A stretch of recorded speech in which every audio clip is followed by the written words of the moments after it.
За өнөөдөр та бүхэндээ модыг хэрхэн зөв тарих вэ гэдэг талаар ярьж өгье. За ерөнхийдөө бидний мод тарихад гаргадаг нийтлэг алдаанууд юу байдаг вэ гэдэг талаар ярилцаад яаж модыг бас илүү сайн ургуулах тэр тарилтыг хийх үү гэдэг талаар ярилцъя. За энэ дээр би маш гоё аргуудыг зааж өгөх бол. За энэ аргууд нь бол бүгдээрээ нотлогдчихсан. Яг одоо мэрэгжлийн мод тарьж ургуулдаг, ойжуулалтын ажил хийдэг хүмүүс бол энэ аргыг одоо өргөнөөр ашигладаг. За тийм арга байгаа шүү манайх. Бид нэр эхний ээлжинд модыг тарихдаа зөв модыг зөв газараас сонгох хэрэгтэй гэсэн үг. За энэ юу гэсэн үг вэ гэхээр тухайн орны уур амьсгалд таарсан модыг сонгох гэсэн үг. Монгол орны уур амьсгалын 16 одоо бүсчлэл байдаг. За одоо ой тэгэхээр цөлөрхөг гэхээр тайгын бүс гэдэг ингээд 16 бүсчлэл байдаг. За энэ бүсчлэл болгонд ерөнхийдөө ургадаг 140 гаруй төрлийн мод сөг байдаг гэсэн. Тэгэхээр энэ мод сөгөөс таны одоо тарьж байгаа бүсчлэл чинь таарахаар тэнд ургадаг таримлсан эсвэл тэнд одоо өөрөө ургадаг тийм модыг бид нэр сонгож тариул тэр мод цаашаа ургах илүү ирээдүйтэй гэсэн. За дараа нь болохоор бид нэр тарих нүхийг нь зөв хэмжээтэй авахж бэлдэн гэсэн. За энэ дээр болохоор мод сөөгийн нүх бэлдэх стандарт гэж байдаг. За жишээлбэл том модонд бол бид нэр 50-аас 60 см-ийн гүнтэй 70-аас 80 см-ийн диаметртэй нүх ухдаг.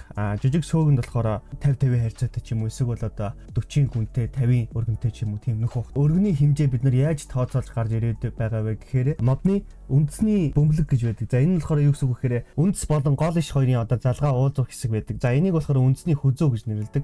За энэ үндэсний хүзүүнээс үндэсний хамгийн доотлын үзүүр хүртэлх энэ зайг болохоор үндэсний одоо бөмбөлөг гэж нэрлэдэг. Энэ үндэсний бөмбөлгөөс 2 дахин хэмжээтэй өргөн нүхэнд бид нар модыг тарих хэрэгтэй гэсэн. За ийм стандарт байдаг гэсэн. Үндэсний урт нь 30 см байлаа гэж бодоход бид нар 60 см-ийн өргөнтэй нүх ухна гэдэг ч юм уу те. За иймэрхүү байдлаар. За энэ нүхний хэмжээ болохоор мод сөөг дээр бол харилцан адилгүй байдаг. Сөөг бол бид нар харьцангуй жижигхэн нүх бэлтгэдэг. Модонд бол бид нар том нүх бэлтгэдэг гэсэн. Одоо энэ дэлгэцэн дээр харж байгаа бол тухайн модны өндрөөс шалтгаалсан тарих нүхний хэмжээг та бүхэн харж байна те. Өндөр том мод тарьж байгаа тохиолдолд бид нэр нүхийн томруулаад явах нь байна гэсэн. За ингээд нүхээ бэлдсэний дараа мод тарихынхаа урд өдөр нь модныхоо ёроолд нь 20-30 см-ийн зузаантай бэлтгэсэн одоо хар шороо элстэй тэр хөрсөө хийгээд дээрэс нь услаад хонуулна гэсэн. За ингэж хонуулж байгаа нь яаж вэ гэхээр тарьсны дараа модны үндсэнд хангалттай хэмжээний одоо чийг очно гэсэн үг байхгүй. За энэ бол маш чухал зүйл гэсэн. Тэгэхээр манайхан ерөөсөө энийг хийдгүү шууд л одоо буулаад тэр доорн тарьчихдаг. Урд өдөр нь ингэж ус хийж хонооснараа бид нэр тухайн модны ургалт цаашдын өсөлт хөгжилтөнд бид нар тэр ургалтын хувийг эксэгж байгаа гэсэн үг. За тэгээ маргааш нь бид нар модоо тарина. За модоо бид нар нөхрөөгөө хийгээд одоо бэлтгэсэн хар шороогоороо бид нар болно гэсэн үг. За тэгэхээр бид нар модыг тарихдаа үндэсний хүзүүг далдлах хэмжээний суулгах хэрэгтэй гэсэн үг. Хитрхи гүн модыг суулгаж болохгүй. За энэ яагаад тэгдэг вэ гэхээр үндэсний хүзүүнээс хитрхи доошогоо гол ишийг далдлаад ингээд тарьчихаар үндэс гарах ёсгүй хэсгээсээ ингээд үндэслэлт юм байна. Тэгээд үндэслэнгүүд болохоор ерөнхийдөө модны нийт насжилтанд богсчт юм байна. Тэгэхээр бид нэр модныхаа насжилтыг богиносохгүй тулд хитрхи гүн биш. Яг үндэсний хүзүүнээс дээшээгээ 2-3 см хар шороо болгох хэмжээний. За ингэж бид нар тарих хэрэгтэй байх нэ. Үндэсний хүзүүг бол ил гаргаж болохгүй. Тэгэхээр та бүхэн одоо услагтаа ч юм уу те одоо тэрийг аягуулсан анхаарах хэрэгтэй гэсэн үг. Модыг угаасаа нөгөө иш рүү нь усалдаггүй шүү дээ. Тогооны хан руу ингэж усын даралттай усыг чиглүүлж ингэж усалдаг. Ер нь бол аль болох даралттай усаар бол усдаггүй байвал дээр. Одоо модыг болсныхаа дараа дээр нь шууд өөрийнхөө жингэрээ гიშгчдэг 70-80 кг-аар ингэж шууд гიშгчдэг. За энэ ингэж гიშгэхээр яадаг вэ гэхээр хөрс хитрхи их нектаршаад ус тамчгаа болчдөг гэсэн үг. Ингээд лагцолчдөг гэсэн. Ингэхээр нөгөө нэг үндэс рүү хангалттай хэмжээний ус нь очихгүйгээр наанаа ингээд уурчдаг гэсэн. За манай Монгол орны хөрсний онцлогийн хувьд бол шаварлаг хүнд хөрстэй байдаг ихэнх хэсэг газараараа. Шаварлаг ийм хүнд хөрс маань яаж вэ гэхээр амархан нектаршдаг, лахс болдог. Усыг дамжуулахдаа бол маш муу ийм төрлийн хөрс юм байна л да ер нь бол. Тэгэхээр бид нар ийм төрлийн хөрсөнд модыг тарьж байгаа юм чинь ер нь бол гიშгэх ерөөсөө ямар ч шаардлагагүй. Гიშгсэн ч гэсэн бид нар нэг хөлөөрөө тухайн модыг ерөнхийдөө унгахгүй болтол жоохон ингэж хөвцөйгээд ингээд орох юм байна ер нь бол. Монголд жоон төсөл хэрэгжүүлж байгаа солонгос хүмүүс энэ зүйлийг анзаарсан байлаа. Тэдний одоо ярьж байгаа судалгаан дээр бол Монголд тарьж байгаа моднуудыг бол гიშгэж болохгүй юм байна. Харин зүгээр хөнгөхөн ингээд дараад ах юм байна гэдэг. За тэгээд модоо болсныхаа дараа модныхоо гол ишнээс нь барьж хагаад дээш нь баг зэрэг татна гэсэн. За ингэж татангууд яах вэ гэхээр модны үндэс орчинд байсан илүүдл одоо агаар нь гадагшлаад одоо тэр үндэс хэсгийг илүү сайн чигжээд мод маань ерөөсөө ер нь бол унахгүй болно гэсэн үг. Сайн одоо өөрсдөө бэхлэгдэн гэсэн. Тэгэхээр энэ айгуу чухал гэсэн үг. Энэ бол одоо гიშгэхээс илүү чухал гэсэн үг. Тэгэхээр эхлээд бид нар модоо болчихно. За болсныхаа дараа баг зэрэг одоо гიშгэх шаардлагатай бол тий гიშгээд Тэгэнгүүтээ модынхон гол ичнээс нь барьж байгаа дээш нь нэг 2 3 удаа ингээд татчихна гэсэн.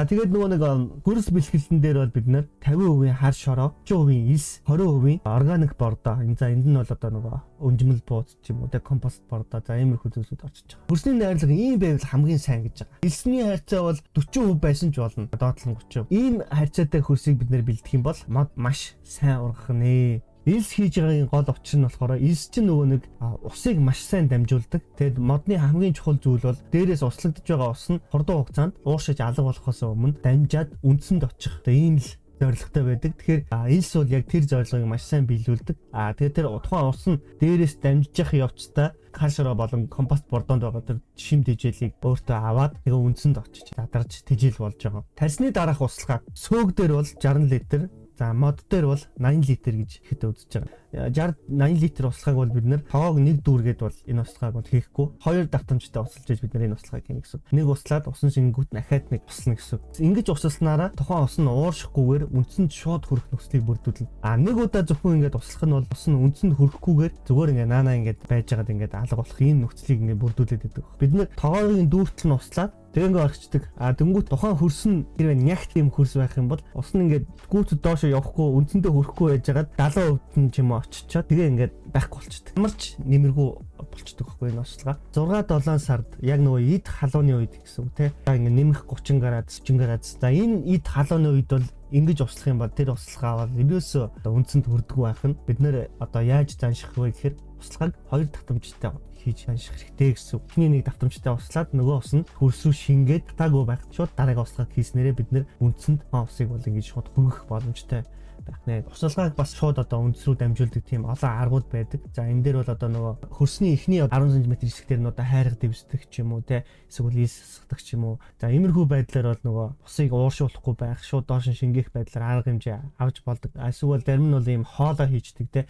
Тэр хоолоор усаа хийнгүүд нь тэрийг шууд үндсэнд очдог ч юм уу. Иймэрхүү аргууд байгаа. Тэгээ энэ аргуудыг бас туршаад хийвэл үр дүнтэй. Хавар намар зуны усалгааны цикл гэж байдаг. Тэгээ тэр циклүүдэд бид нар яг тэр одоо өөрийн дагуу усалгааг хийх нь бас үр дүнтэй байдаг. Өөрөөр хэлбэл ерөнхийдөө хит хуурай халуун нөхцөлд нь бид нар усалгааг арай ойр ойрхон хэмжээгээр хийнэ гэсэн. 4-р сарын 10-наас 5-р сарын 1-ний хооронд бол 10 хоногт 1 удаа усалгааг хийдэг. 5-р сарын 1-ээс 8-р сарын 15-ны хооронд бол 7 хоногт 2 удаа усалгааг хийнэ гэсэн. Тэгэхээр усалгаа нь ойртож байгаа. 9-р сарын 15-наас 10 сарын 31 хүртэл бид нэр 21 хоногт 1 удаа. Энэ бол намрын цэник усалгаа гэсэн. За иймэрхүү байдлаар бид нэр улиралдан тохирсон ийм усалгаа арчилгааг ингэж хийх нь бол модыг бол ингээд зөв ургуулах юм нөхцөл бүрдэж байгаамаа. Манайд тарьж байгаа одоо моднууд бол ер нь бол усалгаа ихтэйдтэй ингээд бүр ингээд ялдраад ингээд бүр нөхцөл бол ер нь маш ховор байдаг. Тэгээ бид нар яг нөгөө услах шаардлагагүй үед нь бас их ус хийгээд тах юм бол энэ нь бол нэг талаараа их зардал болчихно. Услах шаардлагагүй үед нь яг тэр утсан дээр доод хэмжээгээр усыг хийгээд яг тэр их халалттай үед нь бол их хэмжээгээр хийгээд өччих юм бол модоо ингээд хөлөхгүй дээрээс нь бага зардлаар ингээд хийх боломжтой болж байна. Цааш та модыг бас амжилттай ургуулахын тулд усалгааны сүүлийн үеийн технологийн шийдлүүдийг ашиглах нь хоолой сонголт болчиход байна. Усалгааны автомат систем, усалгааны одоо гоо жуурын систем, дуслын усалгааны систем зэрэг ийм системүүд байдаг. Ялангуяа том хэмжээний талбайд олон мод тарьж ургуулж байгаа модоо арчлах цаг зав хангалттай байдаггүй те. За тэр хүмүүст бол усалгааны систем суулгах нь хамгийн зөв шийдэл болж байна. Дараагийн нэг анхаарах зүйл нь болохоор ямар нэгэн механик гэмтлээс тухайн модыг хамгаалах гэсэн. За энэ бол одоо амтын идэх, хасанд дарагдах, мөчр хугарах зэрэг гэмтлээс бид нар модыг хамгаалах хэрэгтэй. Нийтлэг бидний эргэлдэг хамгаалалт бол хашаа хайсаар одоо хаалт хийж ингэж хамгаалж өгдөг гэсэн. Гой ургуулсан модоо бол механик гэмтлээс бол хамгаалах нэ. Тэгэхээр эхний хэдэн жил бол энэ хамгаалтыг хийчихэд бол зүгээр байдаг. За тэгээ та бүхэндээ модоо тарьж ургуулах ажил үүс чинь амжилт хүсье. Хаврын мод тарилт бол 4 сарын 25-наас 6 сарын 1-ний хооронд тарьдаг.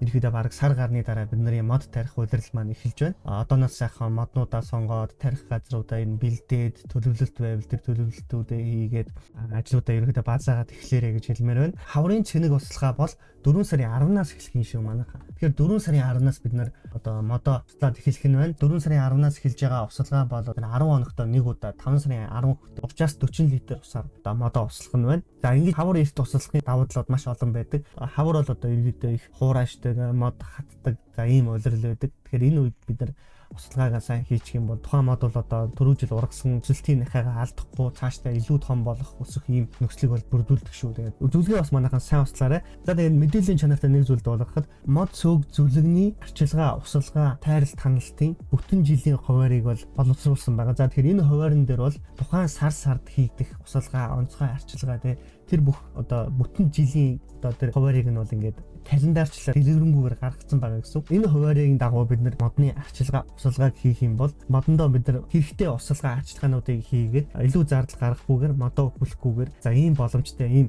хуваар байгаа шүү. За тэгээ манайхаа энэ хуваарийг авахыг хүсэх юм бол комент хэсэгт бичиж үлдээгээрэй, чат бичээрэй. За хуваарийн хувьдлохоор 20,000 төгрөг гэж байгаа. Тэгэхээр та бүхэн чат бичээд комент бичээд арчилгааны хуваараа аваарай. За баярлалаа.